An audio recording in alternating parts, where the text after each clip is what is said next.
Welcome to அனு சமையல். வணக்கம். இன்றைக்கி நம்ம இட்லிக்கு சாம்பார் எப்படி வைக்கிறதுன்னு பார்க்கலாம். ஏற்கனவே நான் வந்து 2 ரெசிபி போட்டிருக்கேன். அதாவது பருப்பு, அதாவது தோரம் பருப்பில் செஞ்ச சாம்பார் ஒன்று போட்டிருக்கேன். இன்னொன்று வந்து தக்காளியில் செஞ்சுருக்க டைரெக்ட் தக்காளி வித்தவுட் பருப்பு ஒரு சாம்பார் போட்டிருக்கேன்.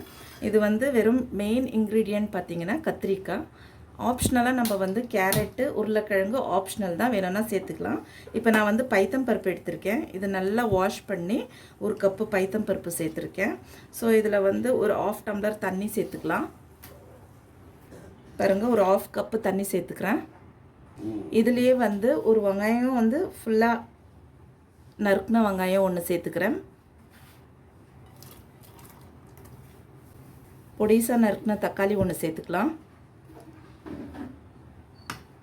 3லேருந்து 4 பச்சை மிளகா சேர்த்துக்கலாம்.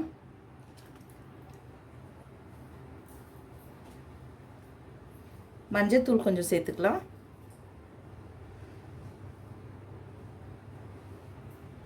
புளி கொஞ்சோண்டு சேர்த்துங்க, அதாவது ஒரு 2 கொட்டை சைஸ் அளவுக்கு சேர்த்துக்கலாம்.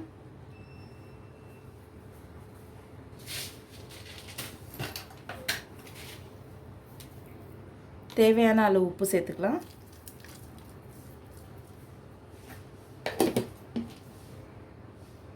ஒரு 7லேருந்து 8 கத்திரிக்காய் எடுத்திருக்கேன். ஸோ இதை வந்து பொடிசாக நறுக்கியிருக்கேன். ஸோ இதை நான் சேர்த்துக்க போகிறேன். நான் இப்போ உங்களுக்கு வந்து கேரட் ஒன்று, ஒரு உருளைக்கிழங்கு ஒன்று சேர்த்துக்க போகிறேன். ஆனால் அது ஆப்ஷனல் தான். உங்களுக்கு இல்லை அப்படின்னா நீங்கள் இந்த கத்திரிக்காய் வச்சியே செய்யலாம். இது பொங்கலுக்கு கூட வந்து இந்த சாம்பார் யூஸ் பண்ணலாம் நீங்கள் இதே மெத்தடில். ஒரு 10 பல்லு பூண்டு சேர்த்துக்கலாம்.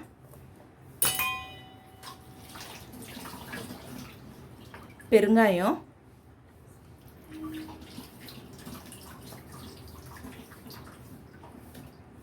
நீங்கள் இது வந்து தாளிக்கும் போதும் சேர்த்துக்கலாம், அப்படி இல்லைன்னா இதுலேயே கூட சேர்த்துக்கலாம்.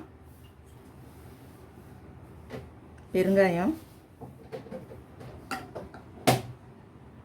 ஒரு உருளைக்கிழங்கு நறுக்கியிருக்கேன். ஸோ இதையும் நான் ஆட் பண்ணிக்க போகிறேன். ஒரு கேரட்டு, இது பொடிசாக நறுக்கியிருக்கேன். ஸோ இதையும் சேர்த்துக்கலாம். ஸோ இதை வந்து நான் 3 விசில் வச்சு குக் பண்ணிக்கலாம். இதை ஒரு 1/4 டேபிள் ஸ்பூன் அளவுக்கு நம்ம குழம்பு மிளகாத்தூள் போட்டுக்கலாம். இது ஆப்ஷனல் தான். இது போடலன்னா கூட டேஸ்ட்டாக இருக்கும். பட் இதை ஆட் பண்ணிங்கன்னா இன்னும் டேஸ்ட்டாக இருக்கும். இது 1/4 ஸ்பூன் போட்டுங்க, நிறைய போட வேண்டாம். இப்போ நம்ம வந்து குக்கரை மூடிட்டு ஒரு 3 விசில் வச்சிடலாம். குழம்பு மிளகாத்தூள் நிறைய போடாதீங்க, 1/4 டேபிள் ஸ்பூன் போடுங்க போதும். 3 விசில் வரட்டும்.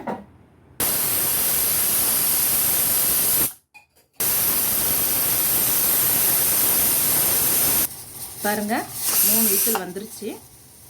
இன்னும் ப்ரெஷர் அடங்கலை. இன்னும் ஒரு 2 மினிட்ஸ் கழித்து ஓப்பன் பண்ணலாம். பாருங்கள், ப்ரெஷர் அடங்கிடுச்சு.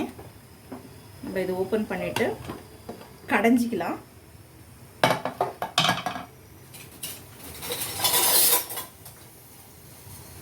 இது வந்து கடைஞ்சிடலாம். நம்ம நல்லா ஒன்றும் பாதியமாக கடையலாம்.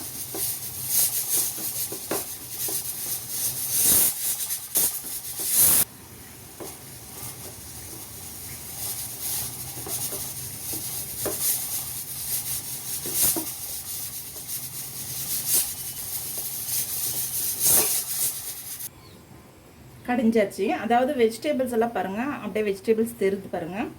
ஒன்றும் பாதியமாக கடைஞ்சிடலாம்.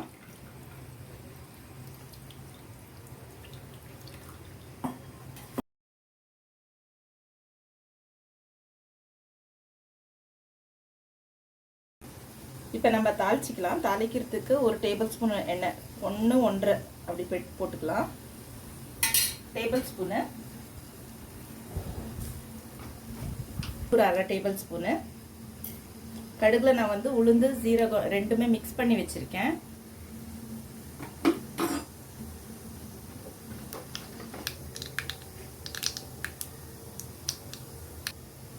வரமிளகா ஒரு 2லேருந்து 3, கருவேப்பிலை,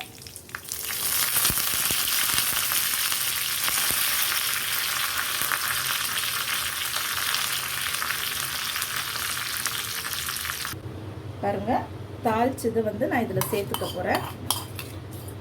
சேர்த்துக்கிட்டு ரொம்ப திக்காக இருந்துச்சுன்னா ஒரு 1/2 கிளாஸ் தண்ணி சேர்த்துங்க.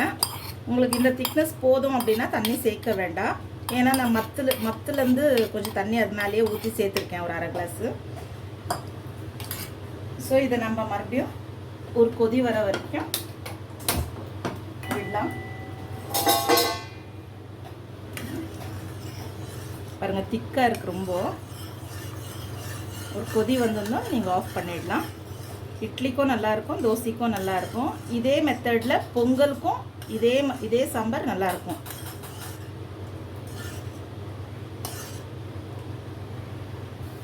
பாருங்கள் ரெடி ஆயிடுச்சு. சும்மா லேசாக அப்படி கொதிச்சுன்னா போதும். ஏன் அப்படின்னா இல்லைன்னா அடி பிடிச்சிரும். அதனால இட்லிக்கு ரொம்ப சூப்பராக இருக்கும் ஃப்ரெண்ட்ஸ். இது ட்ரை பண்ணி பாருங்கள். பிடிச்சிருந்துச்சுன்னா லைக் பண்ணுங்கள், ஷேர் பண்ணுங்கள், கமெண்ட் பண்ணுங்கள்.